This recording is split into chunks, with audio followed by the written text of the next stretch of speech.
like set up the live stream, share your screen, you know, share the right thing, all that. Okay. Like set up the live stream. Okay. أعوذ بالله من الشيطان الرجيم بسم الله الرحمن الرحيم والصلاة والسلام على أشرف الأنبياء والمرسلين وعلى آله وصحبه أجمعين. I was gonna do a quiz today, but I didn't get a chance to make a quiz. So, just I guess I'll just do a verbal quiz. Uh, Whatever you guys remember, try to answer. So let me go back to my slides here. So last week we discussed, Bismillah ar-Rahman ar-Rahim. Last week we discussed the idea of necessary being. Okay. So remember we discussed like two very important principles. So one of them was about something preferring something else. Do you guys remember what that principle was? A very important logical principle that Muslim scholars held to be true. Anyone?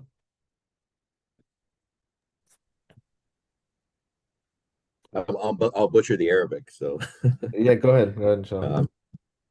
um, Jahan al Shay al Habibi Bila Moraji. Okay. Yeah, muhal, right? Yeah, رجحان الشيء بلا مرجح is muhal. Muhal is impossible. Okay, logically impossible.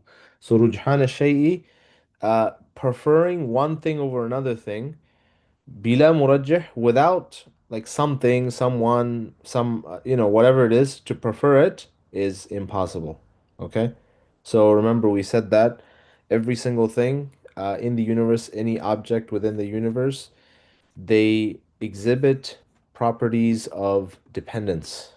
They exhibit properties that tell us that they are actually dependent. They don't have these things within themselves to keep them existing. So we mentioned the teacup, that it's at a specific location. It could have been in a different location. It's in a specific time window, right? It comes into existence in a specific time window.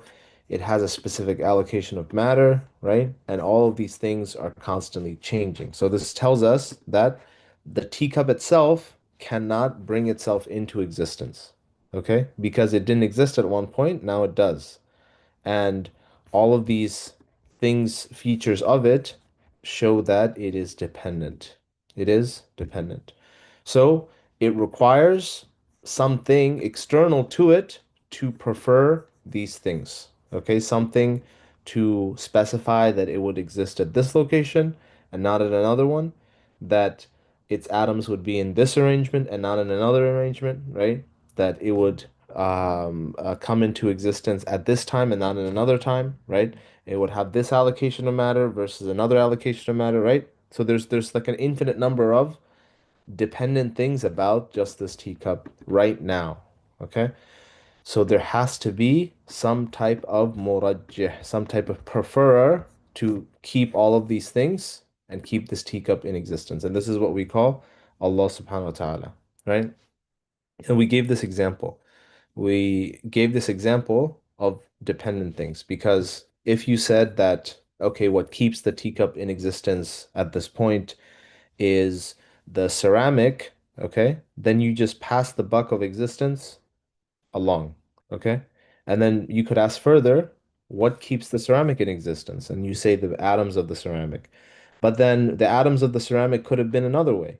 It didn't have to be ceramic. And then you go to the subatomic particles. And then you go to what's even beyond that. And then you say you go into energy. But then energy could have different configurations. So you keep going into this infinite regress, tasalsul. Okay? And you don't really have a bottom unless you affirm a necessary existent. You affirm a necessary existent, a being, some reality at the core of all reality, which has existence essentially. Okay? Which has existence essentially, that it can give it to other beings. So remember the second principle? What was that mentioned? Do you guys remember that one? That if you don't have something, what can't you do?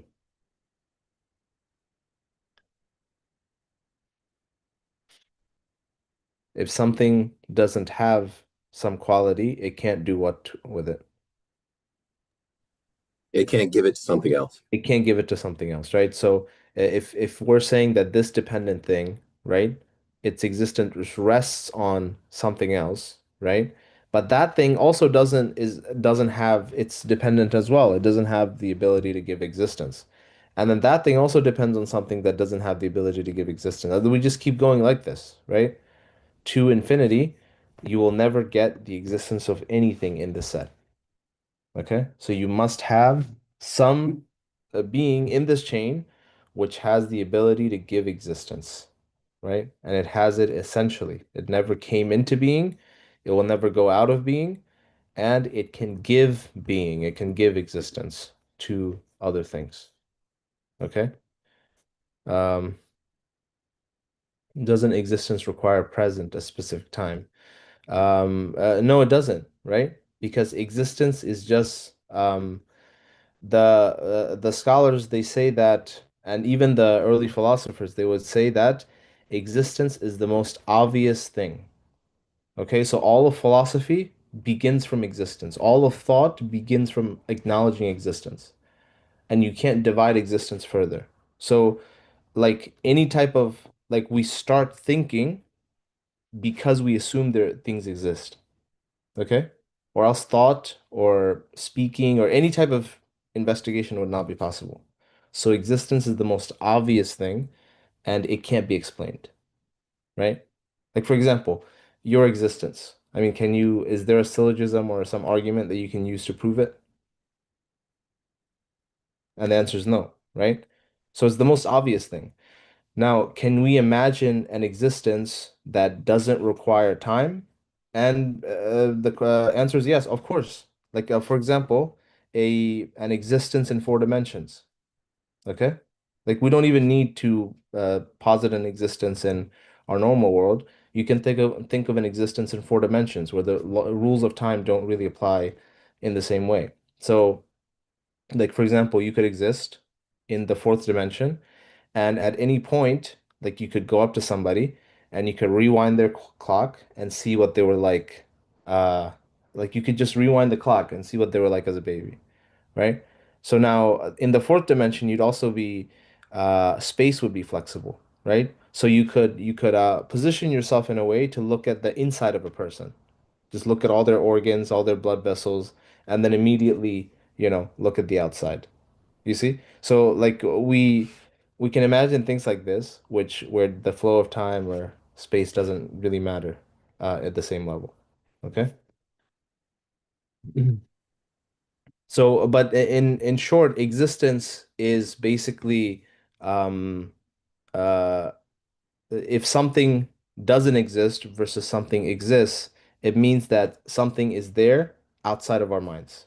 Like it's actually there in the real world. Okay?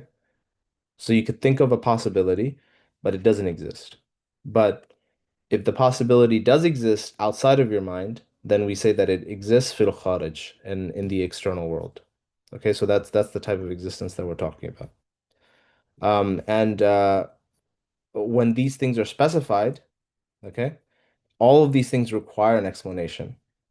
Okay, why is this coffee cup at this specific location versus another location? Why was it instantiated at this time versus another time? Why does it have this allocation of matter versus another allocation of matter? I mean, this coffee cup could have been a duck. It could have been a rabbit. It could have been anything at the next moment, right?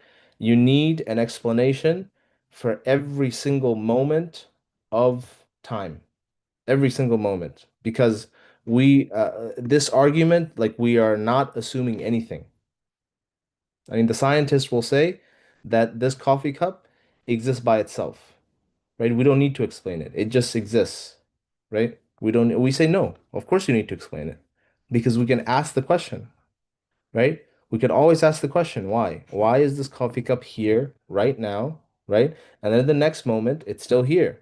And then the next moment it's still here, right? What keeps it in existence at this with all of these dependent qualities? And the answer is that there has to be a being that is actual, that does not have any of these dependent qualities, but rather has existence essentially, that it can give existence to other things, right? Just like this just like this thing this graphic here. Okay? And the nature of this being, because it can give existence essentially to others, the nature of this being is that it never goes out of existence. Okay? It never began to exist and it never goes out of existence. You see? So already we have two qualities of this necessary being. One of those qualities we call qidam, okay, pre-eternality, meaning there was never a point. In fact, this necessary being is outside and not affected by the flow of time. Okay, because again, we said that time is something created because time can be reversed theoretically. Time is something created. It's a measure of entropy, right? Things changing over time. And for the Kalam scholars, the way we define time is that time always refers to two things, two or more things, because you use another thing to calculate time. Time is always relative. You're always using something else in your frame of reference to calculate time. So what do I mean by this? Where do we get the idea of 24 hours? Are there actually like things called hours? From the motion of the sun and the moon and the different From the celestial motion bodies. of the Earth, right? It takes 24 hours for the Earth to do a full rotation. Where do we get the idea of 365 days? From the motion of the Earth around the sun. So time is always referencing some other object, and we're always comparing, right, the movement or the change between some other object in reference to us. Okay? So this presupposes that there are things, that there are other objects, that things that we can actually use to keep track of time, right? So this means that time is a created concept. Time itself is a created concept, and God is not bound by time. So if that's the case, then God has no this necessary existent has no beginning. Okay? As hard as weird as that sounds, this is the conclusion that we have to reach, that this necessary existent has no beginning, that there's no it always had existence. It was always there at the foundation of reality, and this necessary existent does not require any other external sources to make it exist. It has it essentially. Qiyam bin nafs. Okay? And so another example that I can give, I guess, of the argument for contingency is that I want you to imagine that you go into an art gallery and they're doing a live demonstration, okay, live painting. So you go up to a canvas and you see a paintbrush, a really long paintbrush, right? Going into a room, and the paintbrush is meticulously drawing like this amazing image, meticulously drawing this amazing image. Okay. Now um, you don't actually see who's moving the paintbrush. So there's a person next to you, and that person's like, this paintbrush is an amazing artist. So what do you say to that guy? What would you say? So the guy next to you is looking at this paintbrush, drawing all of this, and the handle is going out of the room, okay, out into a secret room, okay? Now this person next to you is saying, "Wow, look at this. This paintbrush is such an amazing artist." So what would you say to this guy?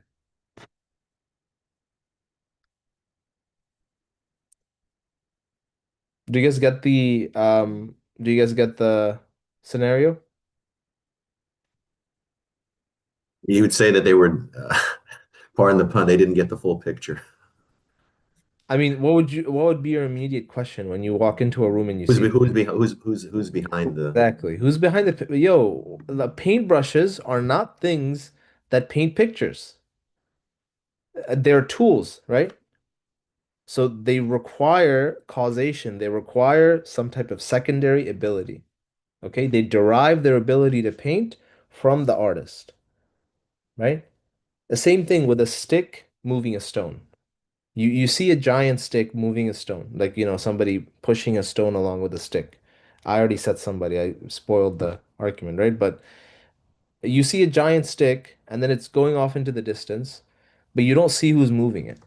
Well, you don't say, wow, this stick is so strong, this stick is moving the stone. You're looking for the one who actually has the ability or seemingly has the ability to push that stick to move the stone. Same thing with the paintbrush.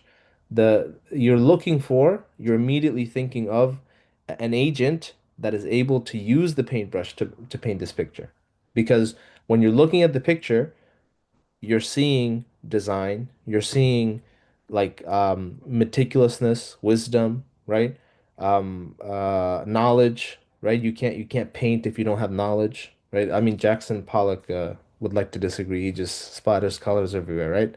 But usually a painting, right? Um, uh, you need to have the ability to move the paintbrush, right? You need to decide on what type of scene to choose. So when you're seeing this paintbrush do all of this, your immediate question is, this paintbrush is a dependent tool, okay? Just like this paintbrush is a dependent tool. It doesn't have the ability to do these things. So now you're looking for another cause. You're looking for something that has the ability to actually paint. So even if this paintbrush was going off into the sky, we would still have the same question. What or who is behind the paintbrush? You guys understand? So there has to be some being that has the ability to actually do this. It's the same thing with all of existence, right? What or who is behind giving the property of existence to the things of this world? Okay, because they could not have existed, and they actually did not exist at a certain point, right? They were non-existence, and then they came into existence. Okay, they're theoretical, and now they're actual. And clearly, I don't have that ability, or else I'd be able to give existence to anything. My ability to affect existence is very limited. I could like move this phone around, but I'm not giving anything existence. I'm interacting with whatever is there. So the question is, what has the ability to give existence? Okay. So, I mean, did this exercise yesterday. It can't be my father. It can't be the atoms in my body. It can't be the water that I drink, right? And then you just keep going down this list of dependent things. None of these can be a candidate for the necessary being. And then you have to reach the conclusion that the necessary being is at the root of all existence. Okay? It has to be at the root of all existence, and it has no qualities of contingency, of dependence. Okay? So does that example make it a little bit better with the paintbrush?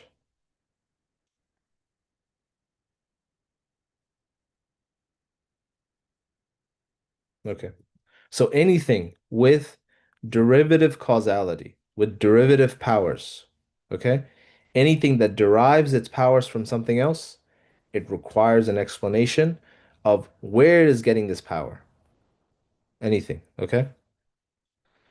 So, and then we have proof from the Quran where Allah subhanahu wa ta'ala he says, Ya ayyuhan nasu, Bismillahir Rahmanir Rahim, Ya ayyuhan nasu, antumul fuqara'u ila Allah, wallahu huwal ghaniyyul hamid. O humanity, you are the one who stands in need of Allah subhanahu wa ta'ala, but Allah is alone, self-sufficient and praiseworthy. This attribute of Allah, al-Ghani, that He does not require anything to maintain his existence, right? He does not require anything to maintain his existence. And then Allah says he is Hamid, the most praiseworthy. And you praise the one who gives favors. So anything that the one who is completely independent, anything that he does is a favor. Okay? So imagine, Elon Musk is a trillionaire, right? At this point. So let's say Elon Musk, he invites you over to your house. He's a random person, some homeless guy. Invites he invites that guy. I mean, this will never happen, right? He'd never do that. But he'd invite the homeless guy into his house. He cooks him a meal and he sits and talks with him and then he leaves. So from a trillionaire, what would this action be? Let's say there's no ulterior motive, nothing. I mean, it's just a random homeless guy. What would this signify? Is it a bribe? Is it a like political move? Is it a or is it a favor? Which one? What do you guys think?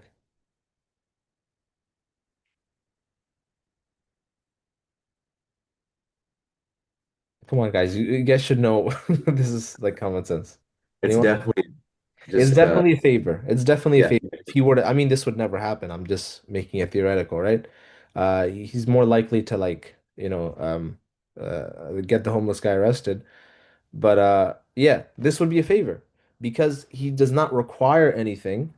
He's independent. I mean, this is just a metaphor. Of course, he is dependent. But Allah subhanahu wa ta'ala does not require anything from us, but he gives us favors. So this is why he says Al-Ghaniyul Hamid. So he does not require anything to keep his existence, but he gives existence to all things. Okay? So his creation of us is a deliberate choice that was not asked for. No one asked to be created, but Allah created us anyway out of, we call it gratuity, gratuitous mercy, gratuitous mercy. And in many cases, there are people that should not have been created according to our judgment. These people are so full of imperfections. They commit so many sins and this and that. And I want a perfect world. And the answer to that is that if in a perfect world, none of us would exist. I mean, unless, mashallah, we might have a sinless person with us. Some of you guys actually accepted Islam recently, so you have the least sins among us. So maybe you guys might have existed, but a lot of us would not exist. Okay? Because all of us are imperfect. So it's out of the mercy of Allah subhanahu wa ta'ala that He gives us existence and sustains our existence. إِن يَشَأْ يُذْهِبْكُمْ وَيَأْتِ بِخَلْقٍ جَدِيدٍ. If He willed, He could eliminate you all and produce a new creation. وَمَا ذَلِكَ عَلَى اللَّهِ بِعَزِيزٍ. And it is not difficult for Allah at all. Okay, and this is why some of the theologians they would say that if Allah stopped His imdad of creation, His continual sustenance of creation, then all of creation would disappear without a puff of smoke. And Allah subhanahu wa ta'ala also says at the end of Surah Fatir, He says, Inna Allah yumsiku samawati wal arda an tazula. This is the most clearest indication in the Quran of the contingency argument. Allah subhanahu wa ta'ala alone keeps the heavens and the earth from vanishing, right? The Arabic is very nice. Yumsik, amsaka yumsiku means like to hold something, right? Like when somebody's falling off of a ledge, you're holding them. It's like that. This is clearly the contingency argument. That Allah saying that He is the one holding all of existence from vanishing. Antazula. Okay? وَلَئِن زَالَتَا إِنْ أَمْسَكَهُمَا مِنْ أَحَدٍ مِّن بَعْدِ. And if they were to vanish, none would be able to bring it back except for Allah. إِنَّهُ كَانَ حَلِيمًا غَفُورًا. Again, Allah showing His mercy here that He is the most forbearing, the most forgiving. So why do you think Allah mentions these two attributes of His when He's talking about holding existence in place? Why does Allah mention that He's most forbearing? Like He's willing to let a lot of things slide. Why do you think He mentions that? Anyone? Is it because I mean, obviously he's the creator, so he knows that human beings cannot give to others and are inherently imperfect. So there's going to be, uh, if choice is given, manifest error on the part of the creation. Yeah, yeah. So like if it were up to us basically, and we see like human beings so sinful or whatever it may be, like we would say just get rid of everyone, you know just get rid of everyone, send another flood, let's let's start over. But Allah subhanahu wa ta'ala is saying He's Halim, He's Ghafoor, that He's most forbearing, all forgiving. Like He's not like us, that despite the imperfections of humanity, existence still goes on, right? Because every single moment that we live is a moment that is an opportunity for us to return back to Allah subhanahu wa ta'ala, right? So that the ending, right? Al-a'malu bil khawatim, that the final destination that we get to is with our ending. How well that we end our life. Okay? If we end our life on good deeds, then we will gain Jannah, inshallah ta'ala. Okay, so contingency argument, all good. Here's something that I didn't discuss. Can somebody tell me why circular reasoning would be impossible? Give me like a scenario why it would be impossible.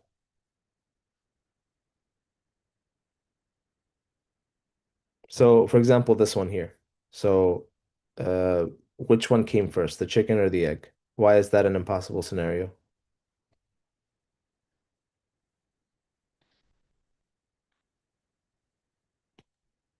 Because if A is contingent on B, which is contingent on A, then there's never a start or initial creation in any on any an A or B. Good, good. Yeah.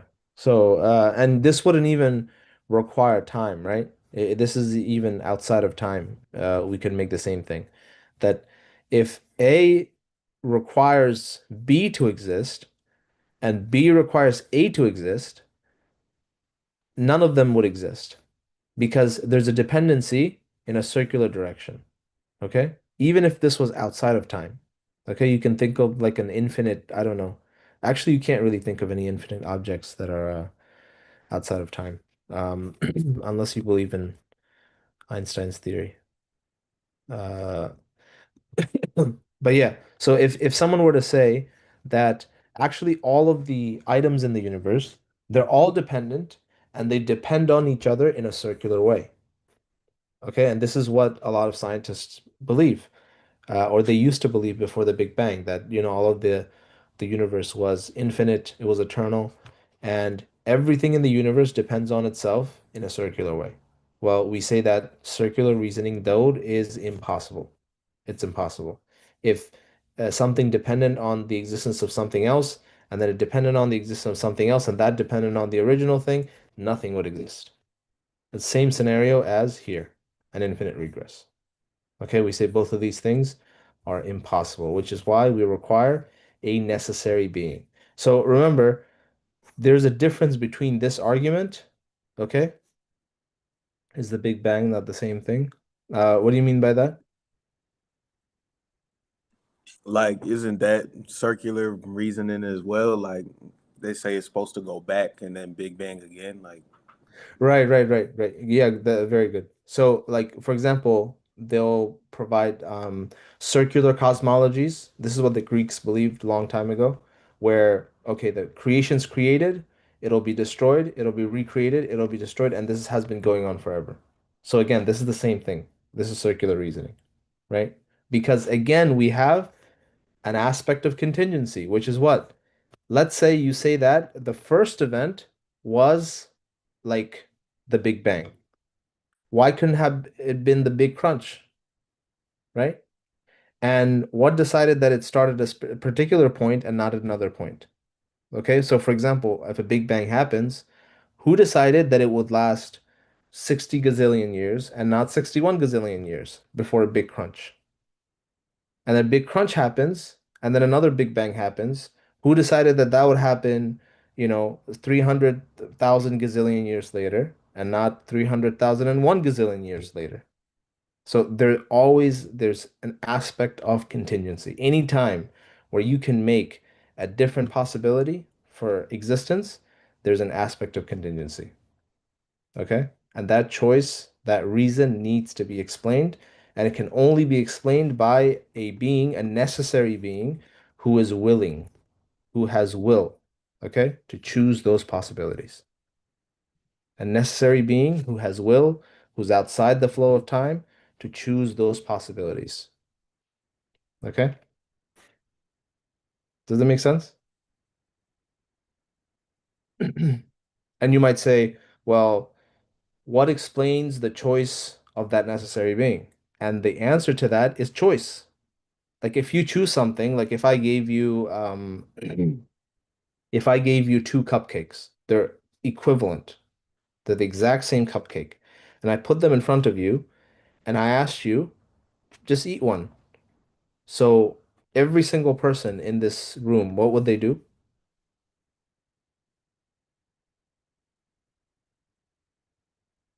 They would choose one.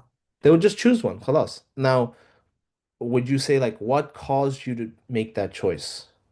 Like was it like childhood trauma? Was it? No, it's just my choice. Both of the cupcakes were equivalent. Okay? There's no difference between them. I just chose one. It's my choice. Okay. In the same way, and but then there are other choices. For example, there might be which college that you choose to go to, which person you choose to marry. Now, these choices, you have external factors influencing you because one choice is more, perhaps more easier than another choice, right? But then there's things that are pulling you towards it and things that are pushing you away from it. But when two choices are equivalent, okay, in terms of strength, then you just choose one.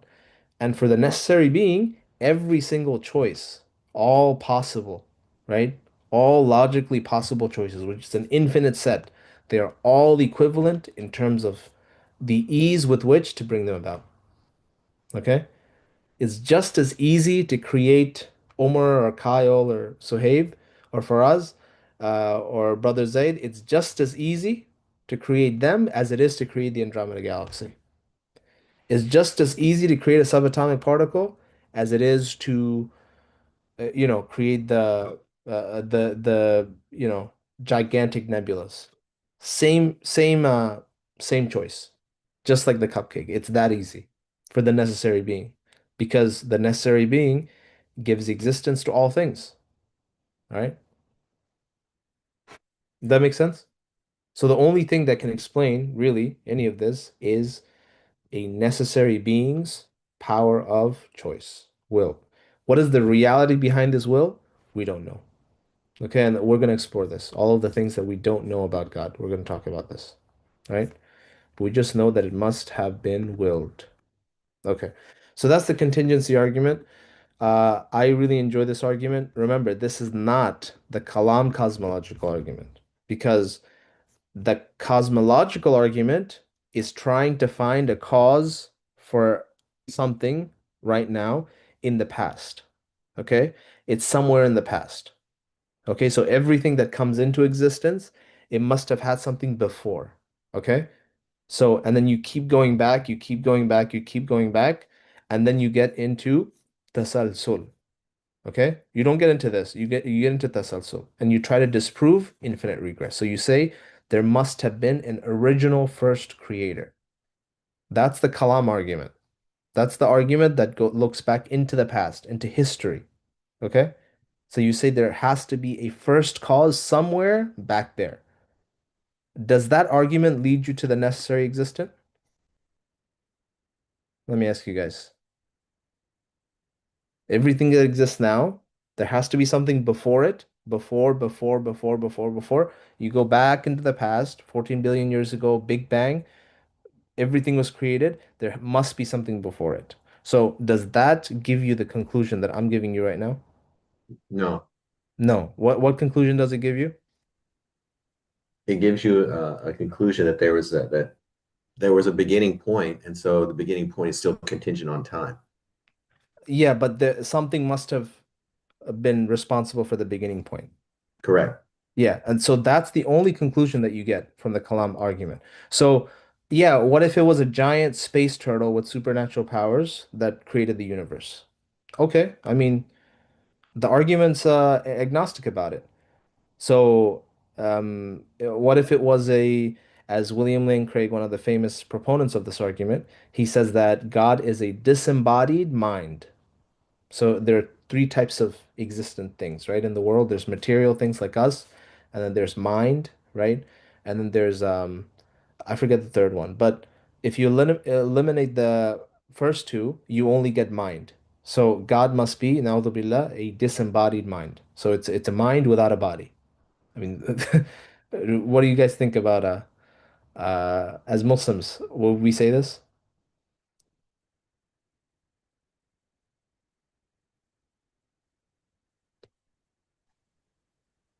So if I said to you that God is a disembodied mind, God is a mind without a body, an all-powerful mind without a body. I mean, No, as a we wouldn't Muslim, say that. no, we would not. Exactly, we would not.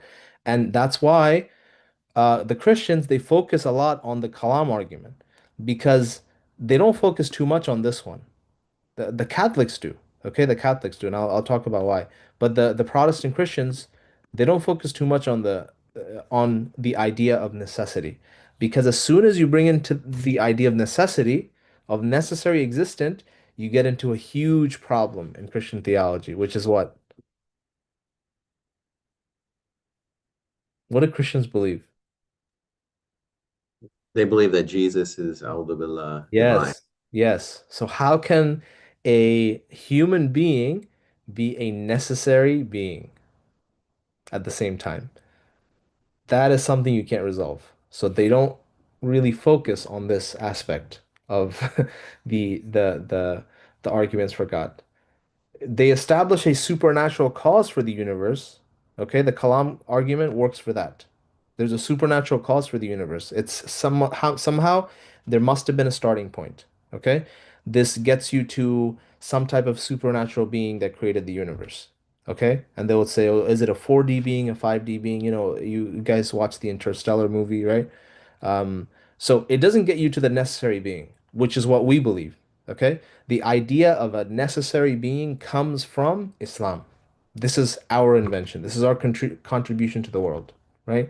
And the first one to have made this argument in such a logically beautiful way, right? And this argument has existed for a long time. This is why people like Aristotle, even the oldest philosophers that we know believed in God, right?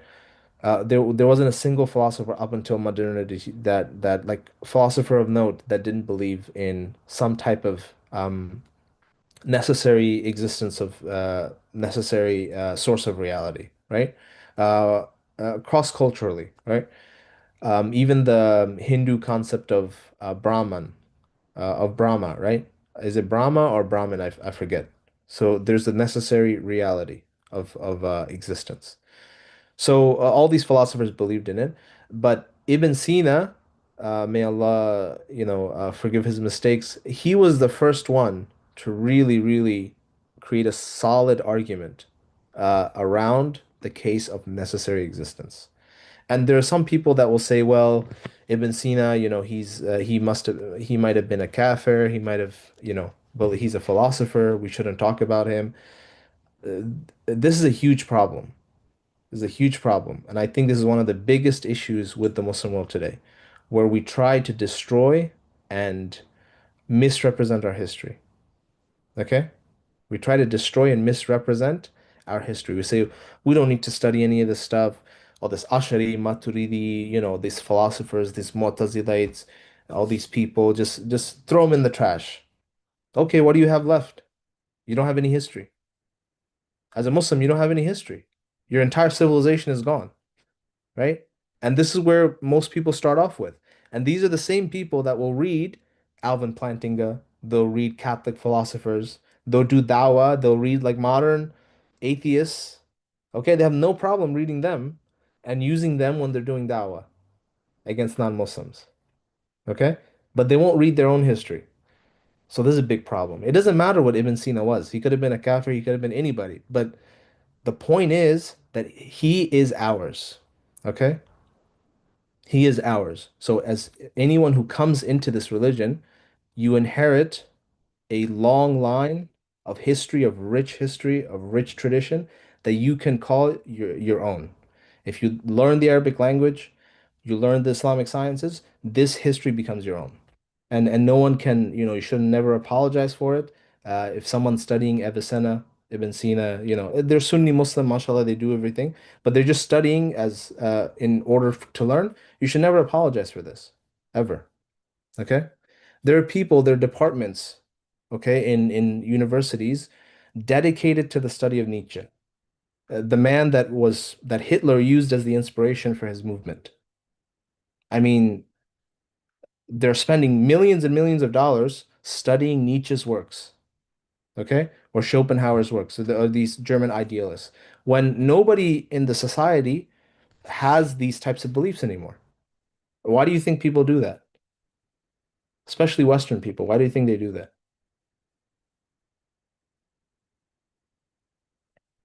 There are probably millions of dollars all across the world being spent in preserving and studying the works of Plato. Yet no one, I mean, if you were to read the Republic as a liberal person living in America, you'd be horrified. You're like, whoa, we don't do this stuff anymore. This is the Republic, Plato's Republic. Yeah, he's basically making a really, really good argument for tyranny. But everyone's studying him. You go to college, philosophy course, you read Plato, you read Aristotle, right? Why are we doing that? Why do these people do this? because it's part of their it's A- part of the legacy, their history. 100%. And guess what? Because they do this in the Muslim world, guess what? Where these people set up schools, what's happening there? Same thing. Same thing. They're Bengalis, right? Intellectual Bengalis that are quoting Marx, Karl Marx. I'm like, what does Karl Marx have to do with you? Right? So they've ingested this Western tradition, all of this Western tradition, and they preserve it in a very jealous way because it's their tradition.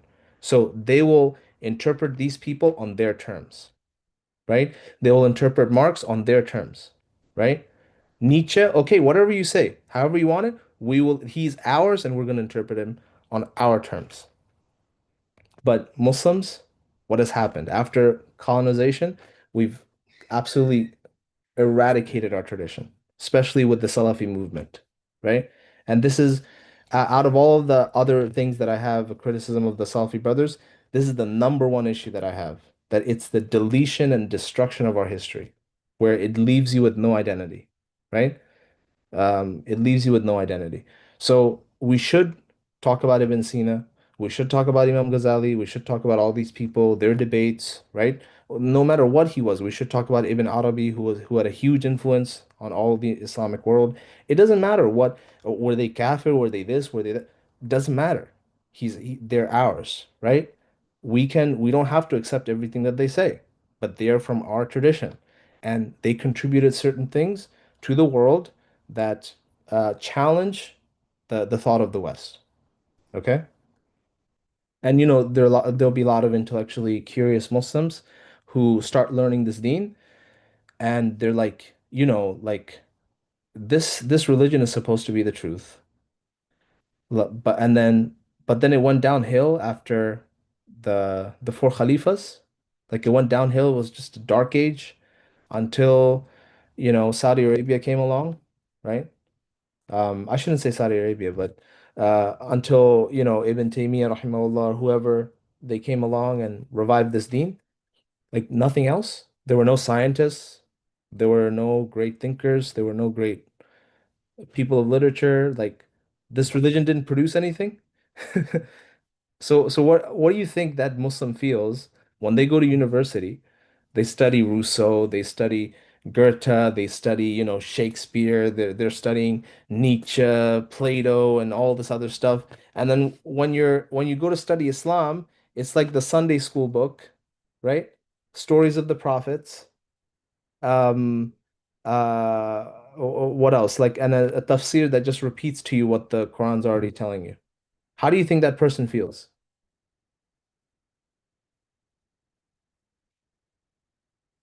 Inferior. Very inferior. And that's exactly how we act today.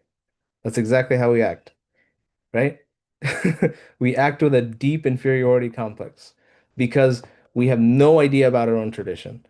In fact, this tradition has produced the greatest philosophy, the greatest thinkers, right? And the most perfect integrations of thought and spirituality and textual evidence that the world has ever seen, right? And this is why the proof of this, I'm telling you, why, is because Muslim intellectuals the people that were part of this deep tradition, they never went into atheism because of modern philosophy. They never went into a complete type of atheism with modern philosophy, right?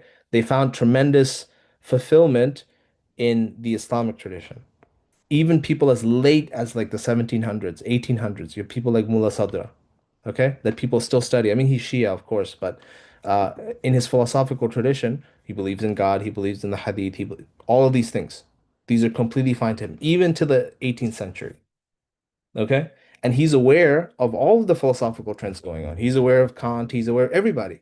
He's aware of Western thought, but he's not seduced by it. Okay. And another proof of this is that when Muslims encounter Greek philosophy, the Greek tradition, have you ever noticed, the people will tell you, oh, Muslims just, took the Greek stuff and then they passed it on to the West. That's it. That was our golden age. Right? That's all the Arabs did. They just took the Greek stuff and just passed it on to the West. And then we took it and we became modern. All right? That's all the Muslims did. Let me ask you something. Will you ever find, right, in Arabic translations of the plays of Sophocles? All the plays, the tragedies, right? The Greek tragedies, the Iliad, the Odyssey. Do you find translations of those in Arabic? Anyone? No. Why not? You know why? Because the Arabs didn't care. The Muslims didn't care, right? The Muslims were filtering, right? Even the most, the people that were the most affected by, philosophy, Greek philosophy, like the Arab falsafa, even they were filtering stuff. They're like, okay, we can take this, we can take Aristotle's logic. This is pretty interesting, but nah, we don't like these plays. Like these are like weird things, man. Just get these out of here, right? We got the Quran and Sunnah. So you see the confidence that they had um, in just throwing things out. They didn't care, right? And even them taking Aristotle's logic, the Muslims developed their own internal logic long before Aristotle. We call it Arabic grammar, right? We call it Arabic grammar. And there's so much research now that shows that the Arabic grammar was developed independent of any type of Greek philosophy, independently.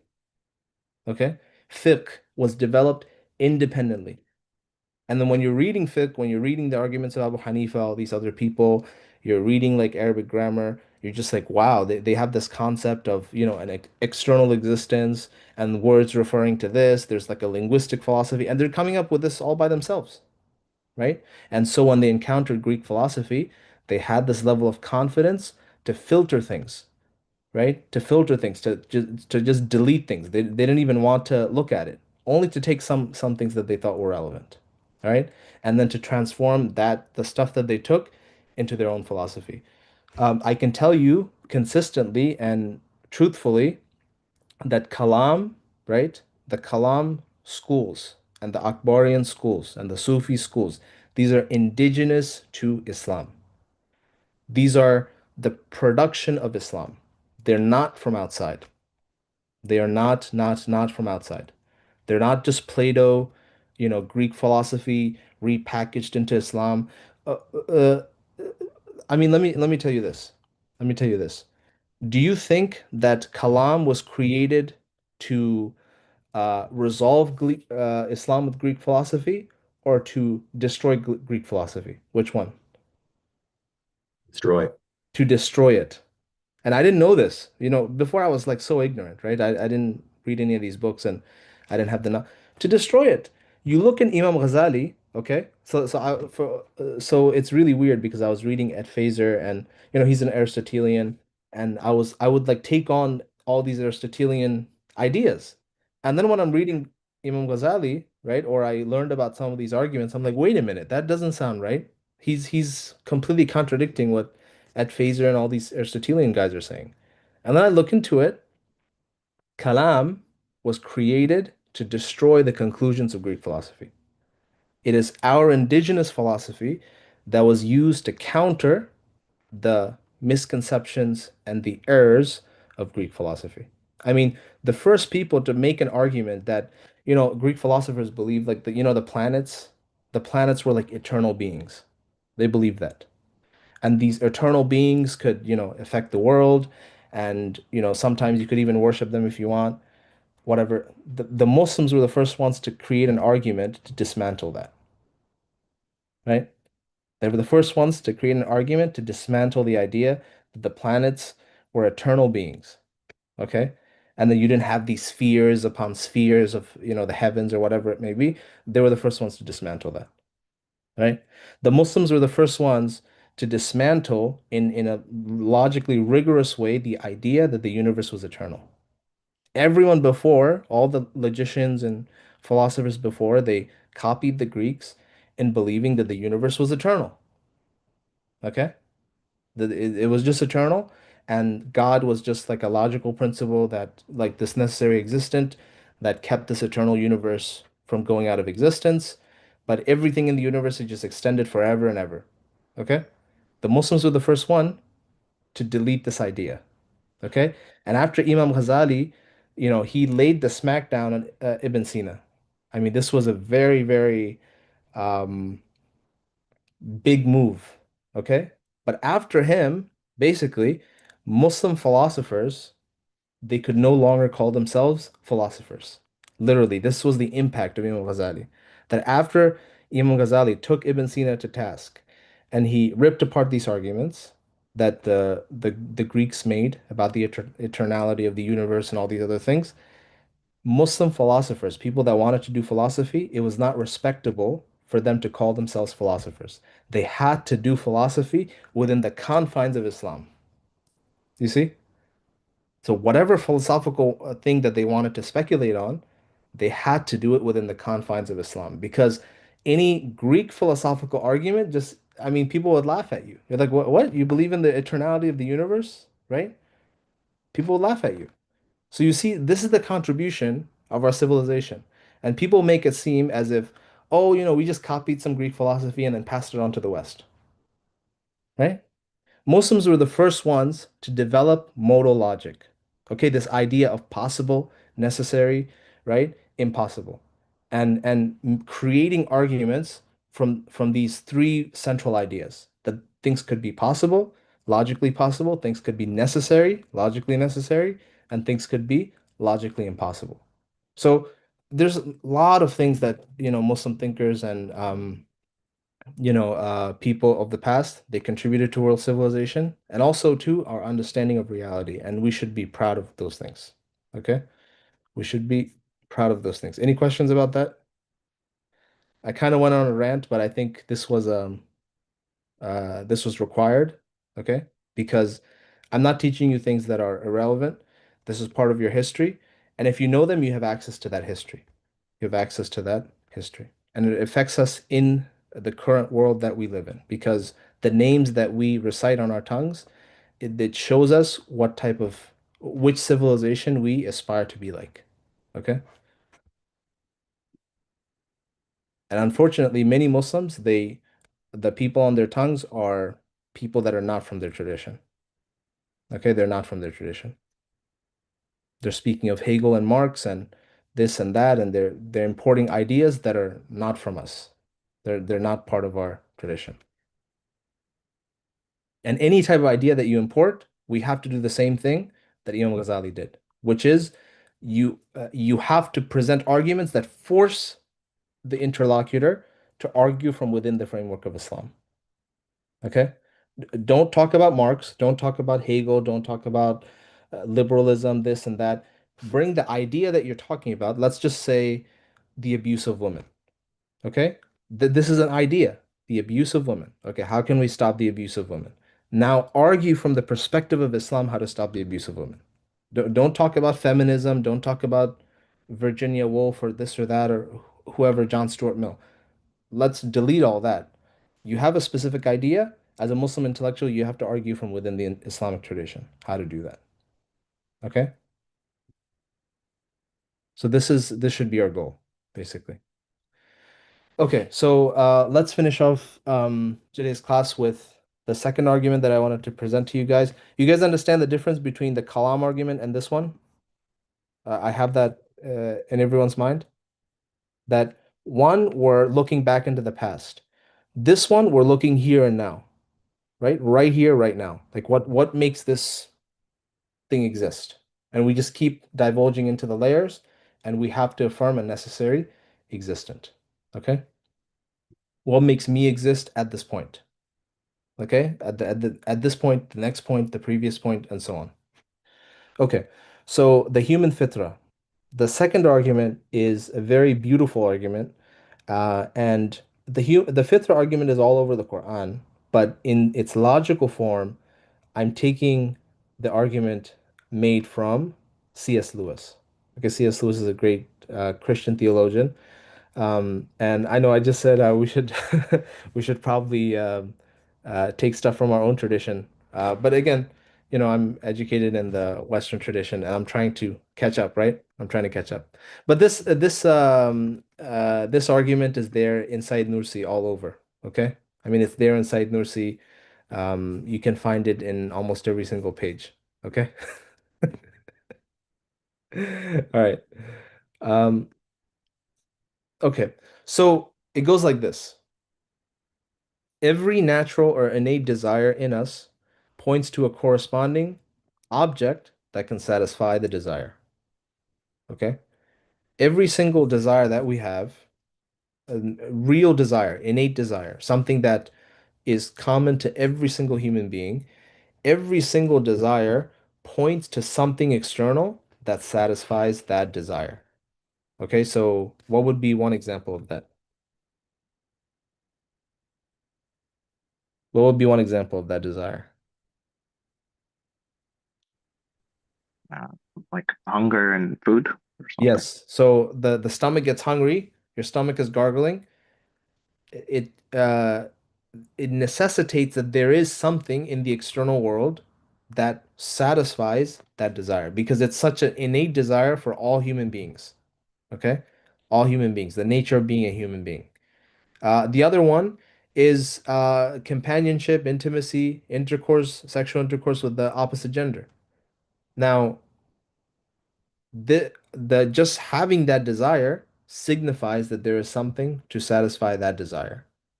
Or loneliness, the desire for companionship. Now, human beings, they have that desire, and there are things in the external world that satisfies the desire, which is other human beings, right? And the other thing would be something like the quest to know, the desire to know. Now, every single human being is curious, the desire to know the causes behind things and how the world works. Now, obviously, when we go and analyze the world, we find that the world follows certain patterns. We can do things like science, right? Now, so it's very strange that every single innate desire that we have, that there is a corresponding object or something, some process within the universe that actually responds and satisfies that desire. Remember, we talked about Said Nursi's quote long time ago, which is, where was it?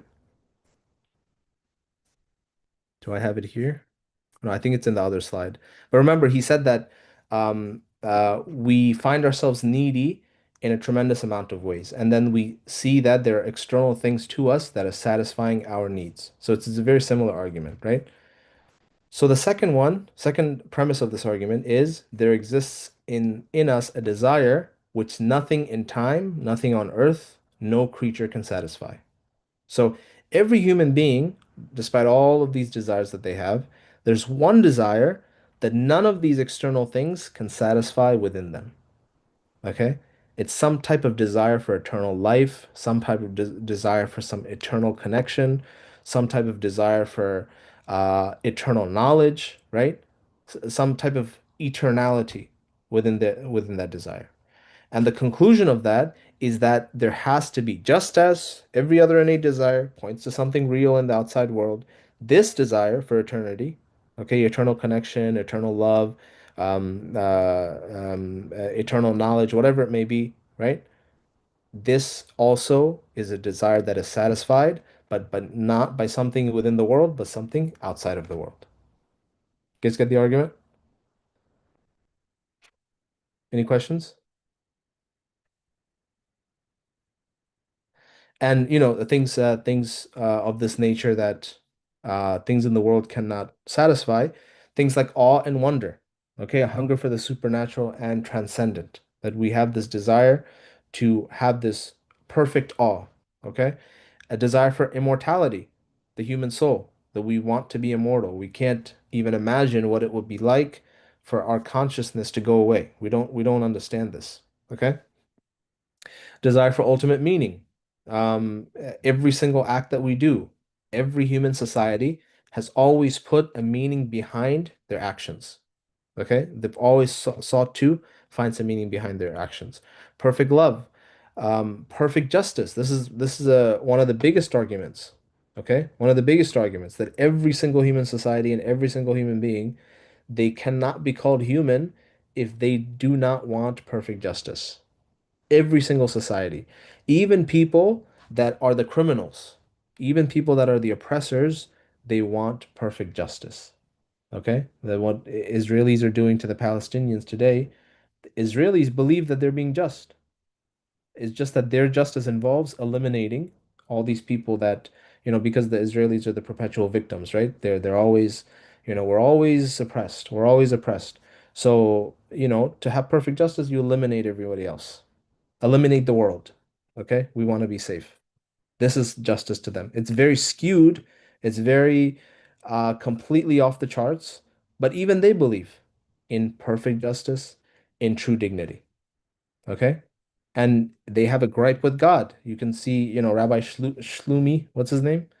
Uh, does anyone remember his name? Rabbi Shmuley, Movie. Shmuli? Shmuley, Yeah. yeah. Yeah, Rabbi Shmuli, right? Remember what he said on Passover, that, we should ask God, why doesn't he stop anti-Semitism? What's wrong with God? Na'udhu billah. Na'udhu billah, right? I mean, this type of taking God to task, you see? So, but anyway, who's creating the desire for perfect justice within you? It's God. Right? We just said nothing in creation is created except with Allah's power. So who is creating all of these desires within you? The desire for perfect love, the desire for true dignity, the desire for ultimate meaning. All of these are created within you by Allah subhanahu wa ta'ala.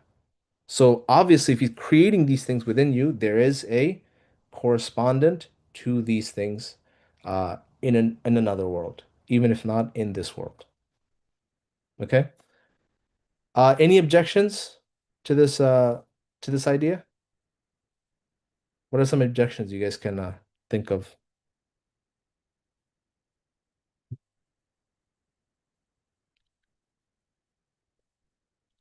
Any objections? Give me some objections. It's okay. I mean, I don't want to just give an argument and everyone accepts we're all good. Um, if you try to use this type of argument with somebody else, they'll come with objections, obviously. So, any objections to this?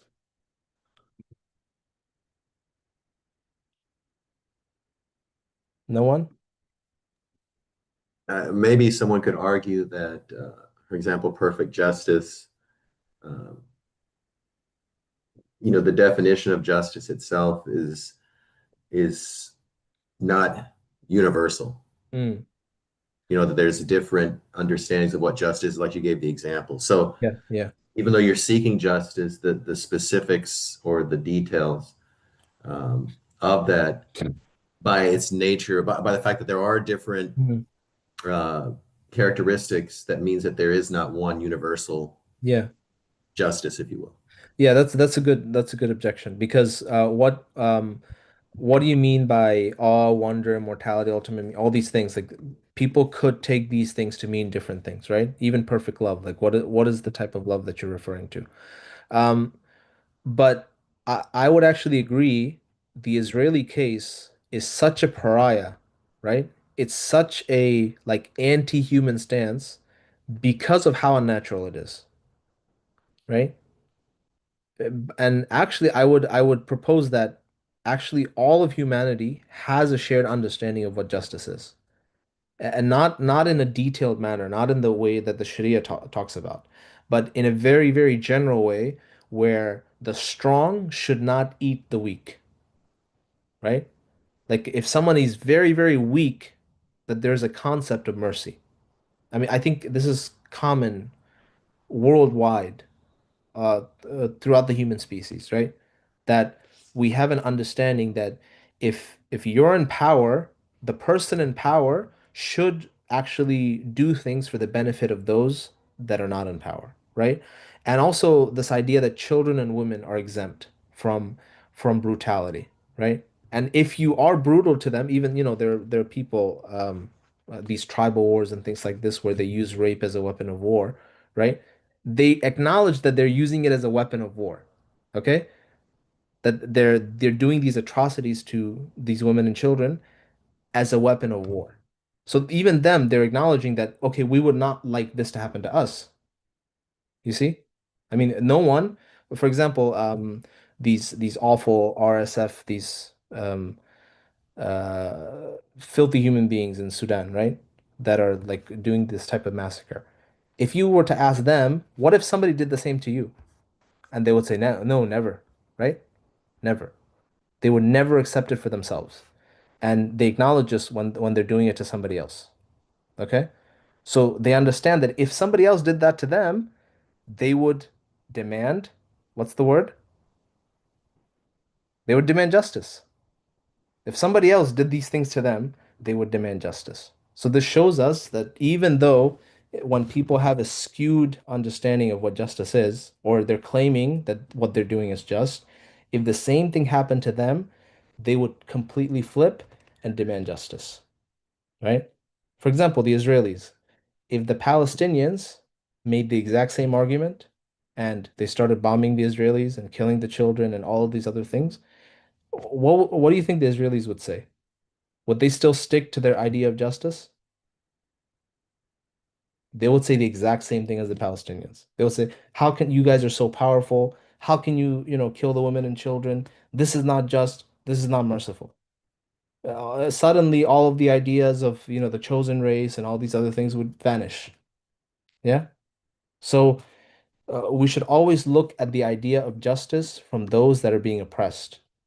They're the ones who understand the idea of justice the most because they're the ones who need it the most. Okay, so from that standpoint, I would agree that justice is something universal. But the details of it, not so much, which is right. Okay, and the same thing, awe and wonder and ultimate meaning. These things are also universal because despite, for example, a Hindu or a Buddhist or somebody in East Asia, they might consider the awe and wonder and ultimate meaning to be one with nirvana or this state of no self where they don't experience their self. And then somebody in the Western world, somebody in the Muslim world, they would explain this with they would say mushahadatu Rabb, right? The sight of Allah subhanahu wa ta'ala, the experience of Allah subhanahu wa ta'ala, the dhawq that Imam Ghazali talked about, the experience of Allah in worship, that this is the true awe and feeling of ultimate meaning. Despite this, the similarities in the detail of the experience and desire is the same. Okay? Despite how you describe the end result, the similarity of the experience and the desire for it is the same. Okay? And how can I prove this to you? Novels, right? Novels. Read Western novels, read Eastern novels, you will see the longing and the desire is the same. It's the same. The sadness at the passing of time, the desire for eternality, the desire for a type of immortality, right? Like feeling pain with the self, right? Trying to transcend the self. All these themes are common across humanity, right? And same thing with perfect love, right? I mean, what is the topic that is written about the most in novels and in plays and in movies? Like what is the topic? You can't have a story without this. What's that one topic?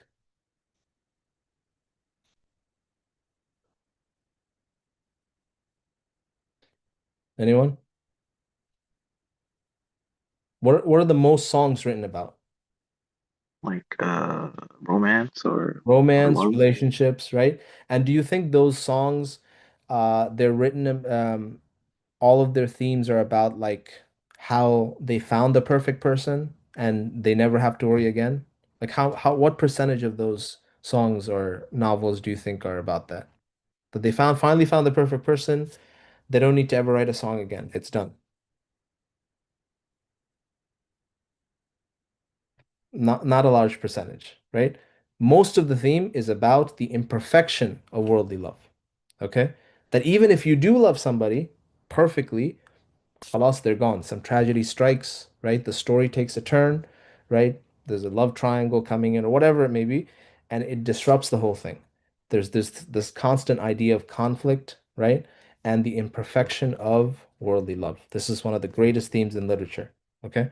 So when we look at these themes, these are human themes. This is why somebody could write the same thing in China. They could write a novel about this in China, and somebody in America, like Brother Sohaib, he's making a movie or whatever, and he's reading this. He's like, "Wow, this is really amazing!" And then he produces a film or whatever it may be, and people are watching it in America in English.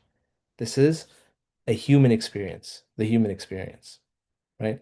So it is very common, or else none of us would understand each other. Okay. Any other objections before I move on?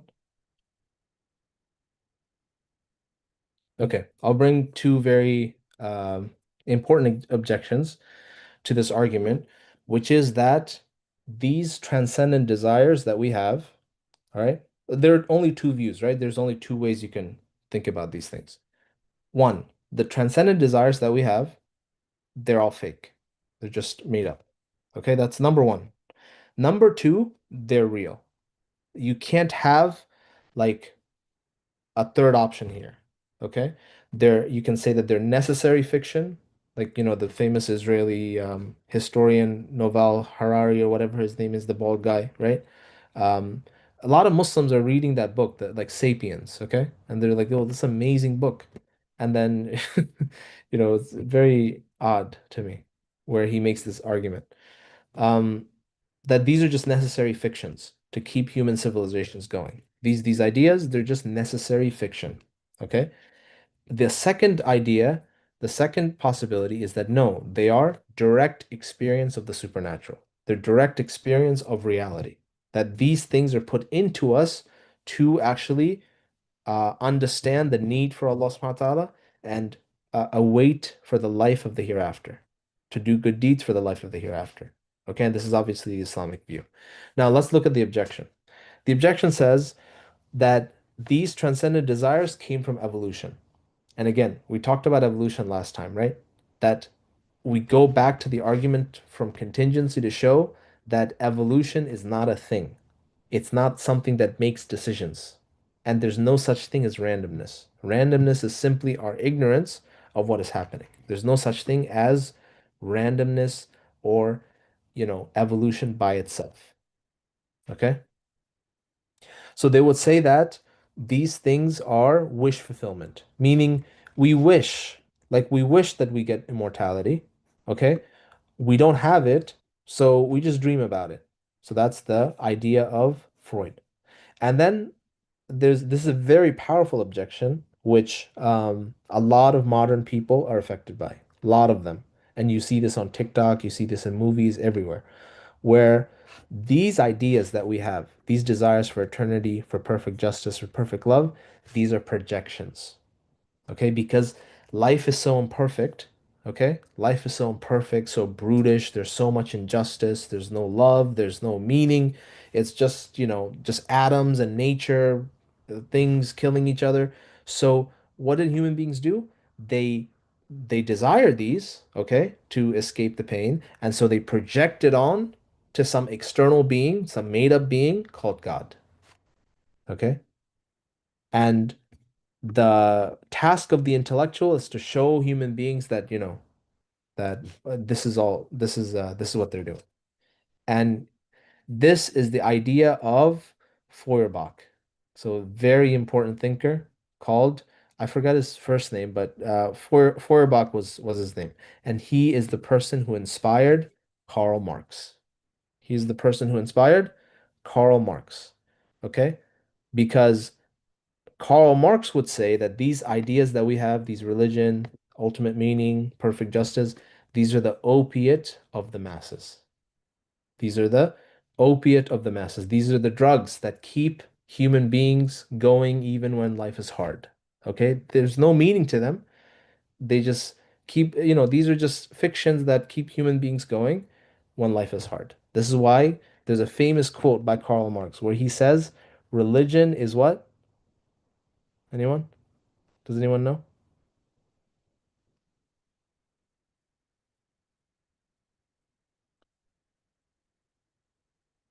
No one?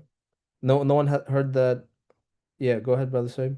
You said the opiate of the mass, is that what you were Yes, referring to? religion is the opiate of the masses. Okay, because religion encompasses all of these desires.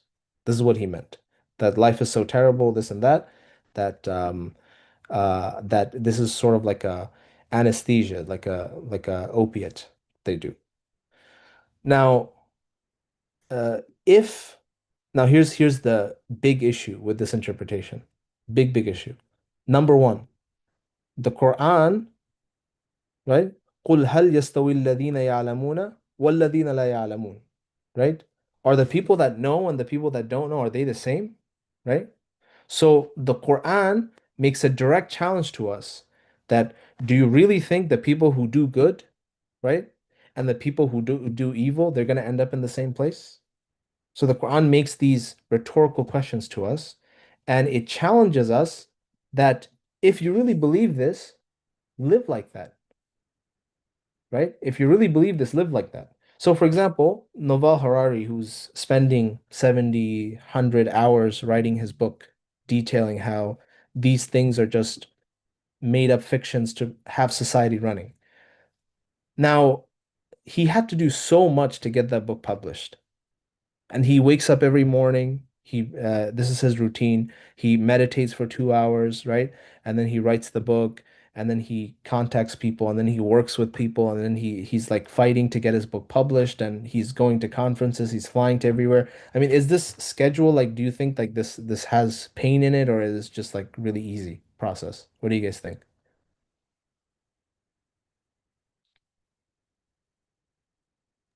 Yeah, it's difficult. It's very difficult. And my question is that if these things are just myths, and you want to know the truth and you want to follow the truth, why do you do any of this? Why do you get up in the morning and meditate for 2 hours? Why you can ask this question of why to everything that you do, to what he does. And the answer always comes that no, actually, you are searching for ultimate meaning. It's not just a myth. You are searching for ultimate meaning, and you believe the ultimate meaning is in your name being recognized, that you contributing something important in this field, and you moving the knowledge of humanity forward. This is your ultimate meaning. So it's never the case that any of these things are myths, because your actions contradict your words. Your actions contradict your words because you live as if there is ultimate meaning. You get my response? You live, anyone who says all this stuff, they still live as if there is ultimate meaning, right? They still live and act as if they still want perfect justice. Okay? They still live and act as if they want true dignity, as if they want perfect love. They still are in awe and in wonder. So their actions contradict what they are saying. Their actions contradict what they're saying. And this is a proof. The fact that we can't be any other way is a proof that these things are actually real. We can't be any other way. So that's a proof. Now, here's a bigger problem, a second way bigger problem to this idea, which is that if if here we have it here, if consciousness produces only meaningless desires that cause pain, then unconscious rocks and plants would be superior to humans. Okay? This makes even Freud, you guys get this objection to this idea that these desires that we have are just mere mental fictions? So, do these desires produce pain within us or not? Are these desires painful to have? Yes. I mean, this is the human condition, right? Some of us, in fact, the Eastern, novels and artists or whatever, their whole idea is like, why do we have these things? I want to get rid of the self. I want to get rid of myself and not have these things. because these are so painful, right? These are so painful. So, by that measure, if consciousness has only produced these things, okay, then rocks and plants are superior to human beings because they don't have consciousness. They're superior. Now, somebody might be like, okay, yeah, they are superior. All right, fine. Then you cannot harm a plant, but you can harm a human. Okay? Harming a human is less morally problematic than harming a plant. That directly follows from that. Okay? And no, people will not accept this. People won't. When you tell people the end result of their beliefs, they're not willing to accept it, which means that their beliefs are not true. Okay? Because if you accept a belief, you accept its necessary conclusion. All right? Here's a third objection to this idea that these are just myths, okay? Created by evolution. All right. That means, now I want you to follow with me. If you don't understand this objection, then that's fine, but I want to share this with you. If evolution is meant to optimize for what? What does evolution optimize for? Like it makes uh Survival. for survival. Okay. So for survival. So evolution optimized us for survival. Okay. And you're saying, okay, these things are optimized for survival. Okay. These are just like things that evolution created to optimize for survival. All right. Then we have no way, okay? We have no way to know what is true because evolution does not optimize for truth. It optimizes for what? For survival. Survival. Okay. So if these things are not actually true, they're just for survival, right? If these things, ultimate meaning, all wonder, perfect love, these don't exist. These are not true. These are just myths, just for our survival. Then we have no idea what is true. Our brains have not been optimized for truth. So we do not know anything. Okay? We do not know anything. And so now, if we don't know anything and we can't know anything, if it's really true or not, what does that do to the theory of evolution? Collapses. Do you guys get the train of thought? Put a thumbs up if you guys get it. I can explain it again. I know nobody else gets it. Okay, one more. Two people got it. Anybody else? So evolution, right? Evolution optimizes, it creates creatures, let's say, according to them. Evolution creates creatures just to survive, just to survive. Now, knowing the truth d- is irrelevant. Whether, as long as you survive, you're good. Knowing the truth is irrelevant. So if these things are just myths, okay, for us to survive, then there's no way for us to know what is true. And if there's no way for us to know what is true, then the evolution theory itself collapses because you're saying that the evolution theory is true. Okay? So that leads to a contradiction. So while these ideas seem very what do you call it? Enticing, it's seductive to somebody that's maybe been wronged or they feel a certain way about the world. When you analyze them, they're deeply illogical, right? They're deeply illogical and they lead to a very disconnected view of the world. Okay? So the only conclusion that we have is that these things, these are desires that Allah has put into us for another world. Okay? And these are experiences of the eternal. That's what they are.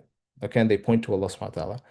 And Allah subhanahu wa ta'ala says, وَإِذْ أَخَذَ رَبُّكَ مِنْ بَنِي آدَمَ مِنْ ظُهُورِهِمْ ذُرِّيَّتَهُمْ وَأَشْهَدَهُمْ عَلَى أَنفُسِهِمْ أَلَسْتُ بِرَبِّكُمْ قَالُوا بَلَى شَهِدْنَا أن تقولوا يوم القيامة إنا كنا عن هذا غافلين. So before we were even put into this world, Allah subhanahu wa ta'ala took an oath from us, all of humanity.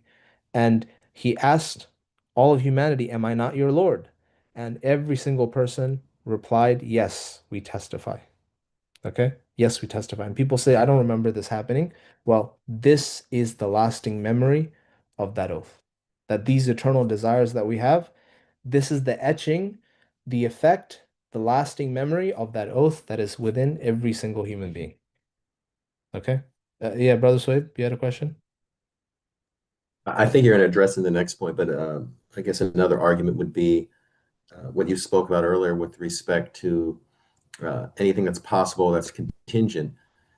That conclusion, which is based on or supposes this idea that evolution is what led to this, also presupposes that there are only a certain number of conclusions that can be reached. Meaning, if you have a desire, there could be a million different ways to solve that desire, but why is it consistently there's still the Yes, same yes. conclusion that Great, comes? great, great. So like again, we said evolution is still open to the attack from the argument from contingency, right? If you use the filter of contingency on any of these things that these scientists are saying, these grand conclusions that they're coming to, oh, there's no creator, the universe has no beginning, evolution does everything itself. The filter of contingency just pierces through all of that. It pierces through all of that. Okay? Evolution's contingent, our desires are contingent, even our knowledge is contingent. Okay? Like, for example, me, I learned about Akida, right? Where did I learn about Akida? From a book. Where did the knowledge from the book come? From somebody. Where did the knowledge from that come? From somebody else. And then we could do tasalsul again. It leads to the conclusion that there's a divine mind. There has to be divine ilm. There has to be divine knowledge, right? Or else I would never get this knowledge. You see, so the argument from contingency is incredibly powerful. Okay, and we should always, when you're discussing with non-Muslims, when you're discussing with people that have been affected by this type of thinking, always try to bring the discussion back to the idea of contingency. We don't want to go into scientific facts and debating. None of this is relevant, right? None of we don't need to do experiments. We don't need to discuss psychology. Always bring it back to contingency, right? And contingency is the one thing that really solves everything, in my opinion. Okay. And so inshallah we'll end with this argument from the Fitra. So the Allah subhanahu wa ta'ala says in Surah Baqarah, وَبَشِّرِ الَّذِينَ آمَنُوا وَعَمِلُوا الصَّالِحَاتِ أَنَّ لَهُمْ جَنَّاتٍ تَجْرِي مِنْ تَحْتِهَا الْأَنْهَارُ كُلَّمَا رُزِقُوا مِنْهَا مِنْ ثَمَرَةٍ رِزْقًا قَالُوا هَذَا الَّذِي رُزِقْنَا مِنْ قَبْلُ. So give good news, O Prophet, to those who believe and do good, that they will have gardens under which rivers flow. This is talking about Jannah. Whenever provided with fruit, they will say, this is what we were given before, for they will be served fruit that looks similar but tastes different. Okay, so where in Jannah there will be the fulfillment of all of these desires that we have. Okay, that we want, certain types of fruit in this world, we will get the perfect type of that fruit in Jannah, right? We want certain types of spouses in this world, we will get the perfect type of spouse in Jannah, right? So all of these things will be fulfilled in the next world. So that this is what all of these desires they point to. I wanted to get to the next lesson on transcendence of Allah subhanahu wa ta'ala, but I guess uh, we'll have to uh, we'll have to do that next class, inshallah. So just really quickly, next class we're going to discuss the attributes of Allah subhanahu wa ta'ala. Okay? And I'll try to go a little bit quicker. But these two arguments are pretty important, so I decided to spend a lot of time on them. So any questions?